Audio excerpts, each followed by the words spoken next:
10,000 scientist मिलकर एक ऐसे एक्सपेरिमेंट, एक ऐसे प्रोजेक्ट पे काम कर रहे थे जो फिजिक्स के बड़े बड़े सवालों और एक्सपेरिमेंट को प्रूव करने वाला था। जो थ्योरी अभी तक केवल बुक में थी, लेकिन एक बात थी जो सभी साइंटिस्टों को अंदर ही अंदर खाई जा रही थी।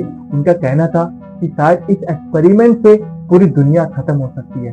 दोस्तों, मैं बात कर रहा हूँ द लार्ज हाड्रोन कोलाइडर की। एक ऐसा एक्सपेरिमेंट, एक ऐसा प्रोजेक्ट जिसमें दुनिया भर के साइंटिस्ट इन्वॉल्व थे और बहुत सारी यूनिवर्सिटी जुड़ी हुई थी। अगर ये एक्सपेरिमेंट जरा सा भी गलत हो जाता तो हम सब ये वीडियो देख नहीं पाते और हम सब मिल नहीं पाते। लेकिन सवाल ये है कि लार्ज हाड्रोन कोलाइडर होता क्या है और इसको बनाया क्यों गया, और साइंटिस्टों के अंदर इतना खौफ क्यों था। जानेंगे सभी सवालों के जवाब यूनिवर्स होम के साथ, तो वीडियो का एंड तक बने रहिए।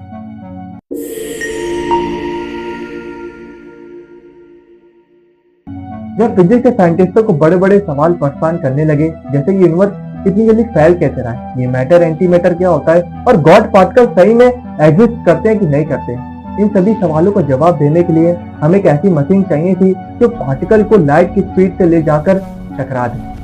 इसी को देखते हुए European organisation of nuclear research, जिसे सैन कहते हैं, वो सामने आई। वो जेनीवा के स्विट्जरलैंड में स्थित है। उन्होंने सोचा क्यों ना एक ऐसा वर्ल्ड बिगेस्ट पार्टिकल एक्सीलरेटर बनाया जाए जो पार्टिकल को लाइट की स्पीड तक ले जाकर आपस में टकरा दे। इसके लिए साइंटिस्टों ने 1984 में LHC का पहला प्रपोजल दिया। फिर ऑर्गेनाइजेशन ने 1994 को इसे अप्रूवल कर दिया, लेकिन एक्चुअल में बनना स्टार्ट हुआ 1998 से और ये बनकर तैयार हुआ 2008 में। मतलब 10 साल लग गए इस लैब को बनने में। LHC मशीन बनाने का मतलब था दुनिया की सबसे बड़ी अंडरग्राउंड टनल बनाना, जो 27 किलोमीटर लंबी और जमीन के 175 मीटर नीचे थी। इस लैब को बनाने में एक कंट्री नहीं बल्कि बहुत सारी कंट्री इन्वॉल्व थी और बहुत सारे साइंटिस्ट, इंजीनियर सभी इन्वॉल्व थे। चलिए जानते हैं कि लार्ज हाड्रोन कोलाइडर होता क्या है।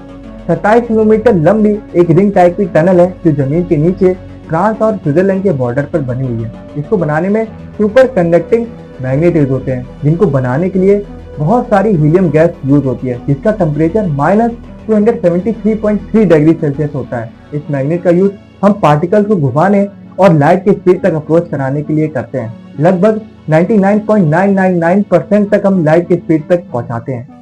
सबसे पहले साइंटिस्ट लेते हैं हाइड्रोजन गैस को, क्योंकि हाइड्रोजन में होता है एक प्रोटॉन और उसी प्रोटॉन को हम भेजते हैं टनल के अंदर ट्यूब में। ट्यूब में प्रोटॉन्स को अपोजिट डायरेक्शन में रिलीज करते हैं, यानी कि एक क्लॉकवाइज दूसरा एंटी क्लॉकवाइज। फिर हम लाइट की स्पीड तक पहुंचाकर उनको आपस में टकराते हैं। और उस ट्यूब में होता है अल्ट्रा हाई वैक्यूम, मतलब वहां बिल्कुल हवा नहीं होती। वहां का प्रेशर होता है 10 की पावर -13 एटमॉस्फेयर। इतना प्रेशर जो कि आउटर स्पेस से बहुत ज्यादा होता है, वो इसलिए ताकि पार्टिकल्स हमारे अदर पार्टिकल से बिल्कुल ना टकराएं।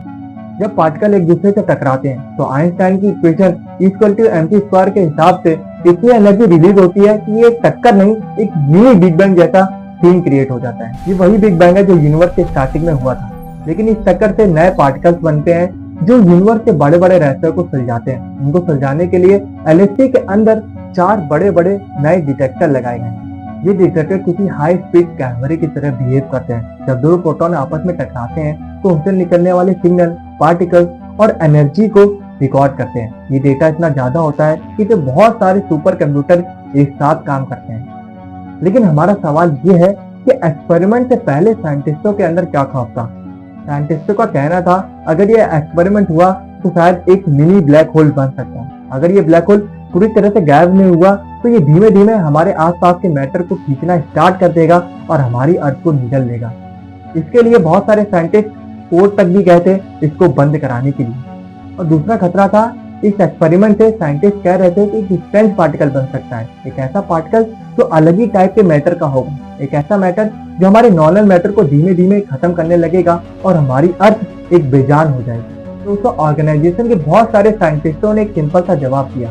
उनका कहना था जिस घटनाओं से आप डर रहे हो वो यूनिवर्स में हर समय हर सेकंड होती रहती है, जैसे कि हमारी अर्थ कॉस्मिक रे से टकराती रहती है। ऐसे तो उसकी एनर्जी तो LHC से भी ज्यादा होती है। अगर ऐसा होता तो स्ट्रेंज पार्टिकल्स और ब्लैक होल तो पहले ही बन जाते और हमारी अर्थ तो होती ही नहीं। और फिर इसी को देखते हुए सभी साइंटिस्टों ने मंजूरी दे दी, लेकिन अंदर ही अंदर इस बात छाई जा रही थी कि शायद अर्थ खत्म हो सकती है।